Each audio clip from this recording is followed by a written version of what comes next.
नमस्कार दोस्तों। दुर्योधन दिन रात इसी चिंता में रहता था कि किसी प्रकार पांडवों का नाश करके हस्तिनापुर पर राज कर सके।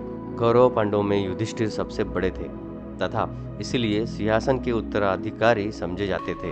पर दुर्योधन सोचता था कि उसके पिता ज्येष्ठ होने पर भी जन्मांध होने के कारण गद्दी न पा सके, तो इससे उत्तराधिकारी का नियम तो नहीं बदल जाता। धृतराष्ट्र का बड़ा पुत्र होने के कारण मैं ही गद्दी का अधिकारी हूँ। शकुनी, कर्ण और दुशासन आदि दुर्योधन के साथ थे। दुर्योधन ने पांडवों की बुराई करके धृतराष्ट्र को भी अपने पक्ष में कर लिया था तथा दुर्योधन एक योजना बनाकर पांडवों का नाश करना चाहता था। पांडवों के प्रति प्रजाजनों का पूज्य भाव देखकर दुर्योधन बहुत चिंतित हुआ। उसने जाकर धृतराष्ट्र से कहा कि वह किसी प्रकार पांडवों को हस्तिनापुर से हटाकर वारणावत भेज दे। प्रजाजनों को जब अपने पक्ष में कर ले तब उन्हें फिर से वापस बुलाया जाए, अन्यथा प्रजाजन दुर्योधन को युवराज न बनाकर युधिष्ठिर को ही बनाना चाहेगी। धृतराष्ट्र ने उसका सुझाव तुरंत स्वीकार कर लिया।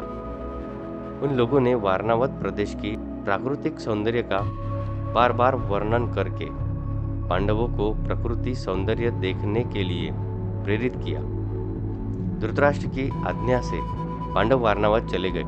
उनके जाते समय विदुर ने युधिष्ठिर को सावधान कर दिया था, अगले संदेश की प्रतीक्षा करने को कहा था। दुर्योधन ने पुरोचन नाम के एक मंत्री से मिलकर वारणावत में लाख के एक महल में पांडवों को जलाकर मार डालने की योजना बना ली थी।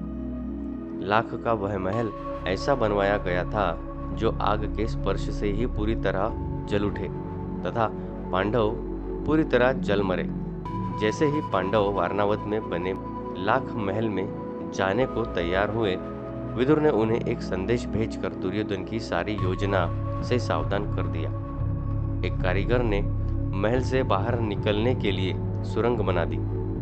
पांडव महल के भीतर नहीं, इसी सुरंग में सोया करते थे, जिससे कि महल में आग लगने पर भी जल्दी ही बाहर निकला जा सके। कृष्ण चतुर्दशी के दिन युधिष्ठिर को पुरोचन के रंग ढंग से एहसास हो गया कि महल में आज रात को ही आग लगाई जाएगी। युधिष्ठिर ने अपने भाइयों को सचेत कर दिया। पांडवों ने उस दिन यज्ञ किया था, जिसमें नगरवासियों के साथ एक भिलनी भी अपने 5 पुत्रों के साथ भोजन करने आई थी। भोजन के बाद वह भिलनी महल में ही सो गई। पुरोचन महल के बाहरी कमरे में सो रहा था।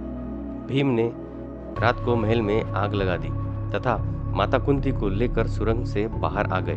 पुरोचन तथा अपने पुत्रों के साथ भिलनी जल मर गई।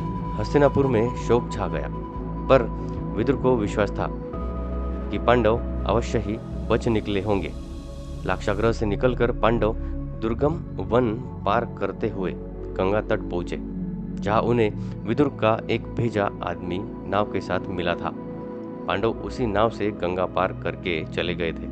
इस प्रकार से विदुर जी ने पांडवों की जान बचाई थी और पांडव लाक्षागृह से सुरक्षित निकल गए थे और दुर्योधन के इस षड्यंत्र को नाकाम कर दिया था।